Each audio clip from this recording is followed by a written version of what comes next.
Welcome to the 25th episode of our podcast series for advisors considering the independent space. Today's episode is Push versus Pull, understanding and responding to the key drivers behind a move to independence. I'm Mindy Diamond, and this is Mindy Diamond on Independence.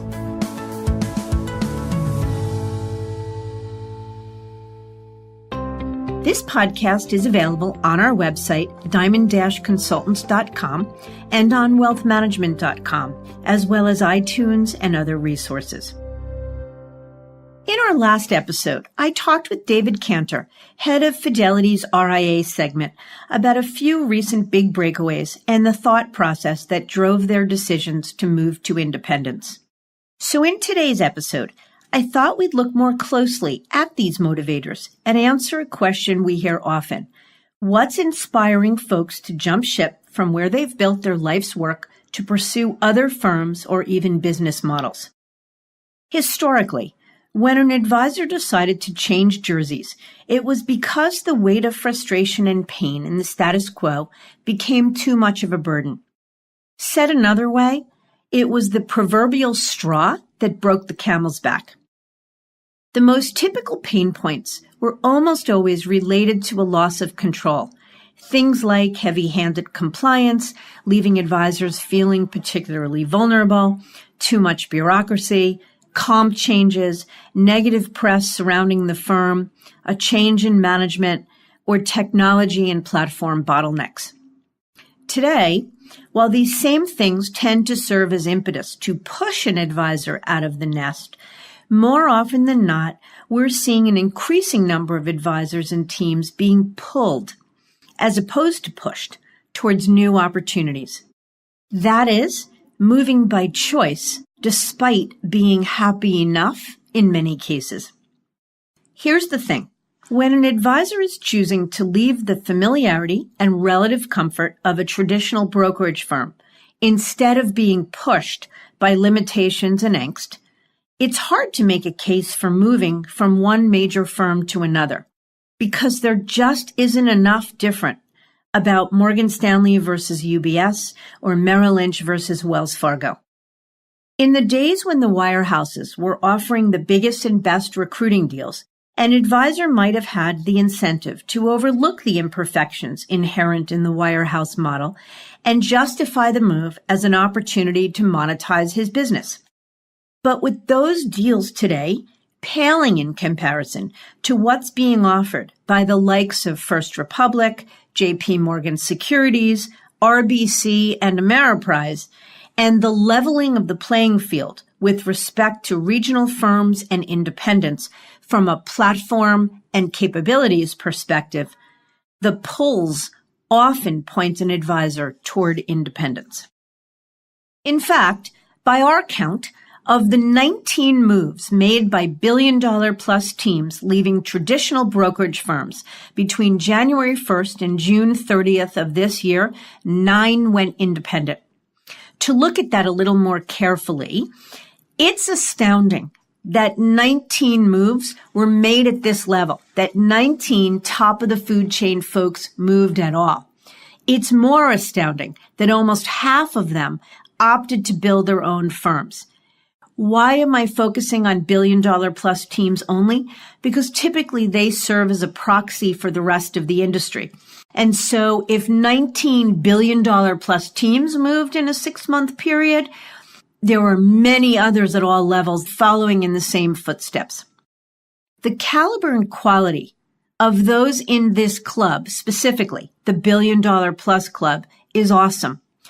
And we believe, again, that it serves as a proxy for what's going on throughout the industry. That is, advisors at all levels, all over the country. So what are the pulls that are enticing so many advisors and their teams to go independent? Here are some of the things we hear. I want to be a business owner. I want to build an enduring legacy and grow my practice further through recruiting and acquisitions. I want that legacy to include family members and next generation folks I trust. I want to offer my clients a more customized service model. I want to be able to shop the street for anything and everything, from lending, structured products, alternatives, trust capabilities, insurance, investment banking, and just about anything else. I want to do this, to be able to create competition for price and service for my clients, to be able to offer them best in class in every category across the board. I value freedom and control more than anything. I'm tired of the conflicts of interest often inherent in a traditional brokerage model. And the list goes on. While the entrepreneurial bug may have bitten an advisor years ago, the industry landscape likely wasn't robust enough at that time to support his interests.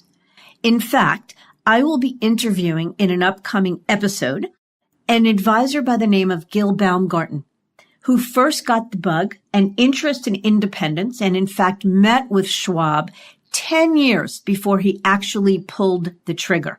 It'll be interesting. You'll hear the story from him directly about what took so long and what finally prompted him to do so.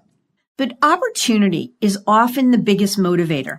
And as the waterfall of possibilities in the independent space has expanded exponentially, dreams can easily turn into reality. Further, we expect the momentum of the breakaway movement to continue and even accelerate. It feels like a perfect storm. Advisors at traditional brokerage firms are feeling pushed to their limits because of frustrations and limitations, and those same folks are pulled to at least explore independence because of the following. As we've said many times throughout the series, there has been a whole cottage industry born to support the breakaway advisor. So there's more robust support and more likelihood that an advisor can offer a fully built out and bespoke experience to his clients. The space has been validated, independence that is, many times over, as weekly we watch the industry's elite plant the entrepreneurial flag and success begets success. Client awareness has increased exponentially as the word fiduciary becomes more mainstream, and clients are being educated about what the multifamily office model is, where an advisor can access best of breed or best in class for any product or solutions. Unfettered product access has definitively accelerated in the past 5 years. Advisors are increasingly aware of the value creation opportunity of business ownership. That is, the ability to accumulate real wealth by building equity in one's own firm. The influx of capital to the space has been enormous as private equity firms, private investors, banks, lenders, and even regional firms want a piece of the action. This makes it possible for any breakaway to unlock as much liquidity as he needs up front in order to fund his startup and replace unvested deferred comp. Technology has definitely leveled the playing field between big brokerage firms and RIA firms. And finally, advisors embrace the notion of building a customized, bespoke, client-centric firm where they free themselves from the limitations and bureaucracy of being an employee.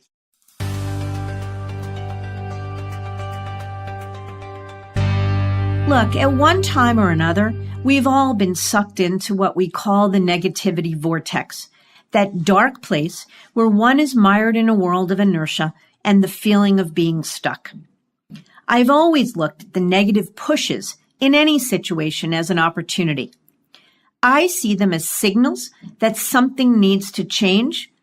I see them as gifts, actually, and they always spur me to action.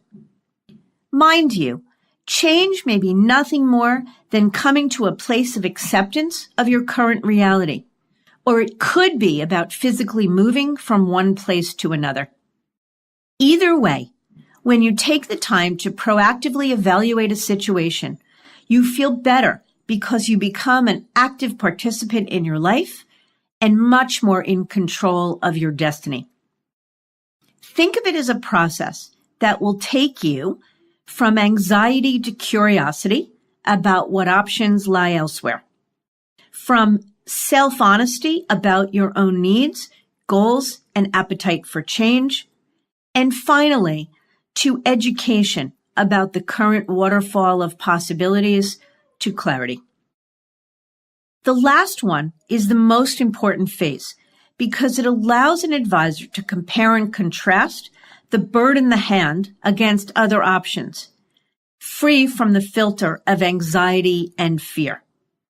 Mind you, the exercise of getting educated doesn't mean that you're definitively going to move. It's not a commitment to anything except educating yourself and proactively filling yourself with the knowledge you need in order to eventually make a decision. Gathering all these thoughts leads to action. The action question is, do I stay or do I go? And yes, the decision to stay is an action just as much as the decision to go. Realize this. We all feel pushed at times, but for every push, there is a pull. That is the ability to run towards something better and not simply away from something bad or even worse, staying put because it feels like there just isn't anything better enough. While the pushes may be the initial impetus for restlessness, the reality is that the ultimate decision to stay or go should always be based upon the pulls. And those pulls cannot be uncovered without some level of soul-searching, self-awareness, self-honesty, and a strategic plan to guide you. Here's an important final thought, though. It's your choice whether you want to allow your destiny to be pushed in whatever direction it chooses, or are you willing to do what you need to rise above that negativity vortex and choose the path that the positive pulls guide you towards? So for now, I'll leave you with that to think about.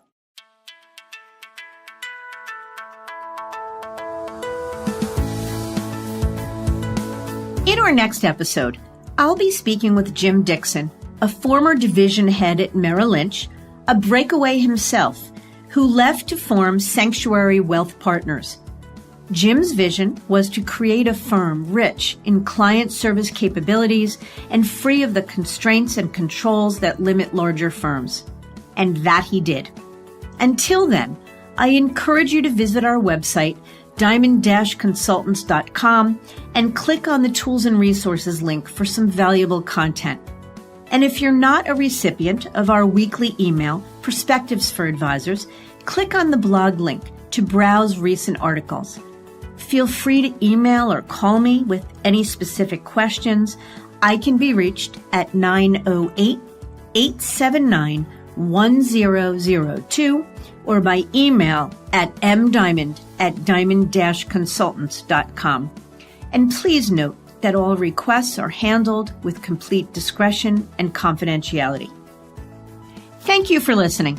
I also want to thank wealthmanagement.com for sharing this podcast with their viewers and subscribers. This is Mindy Diamond on Independence.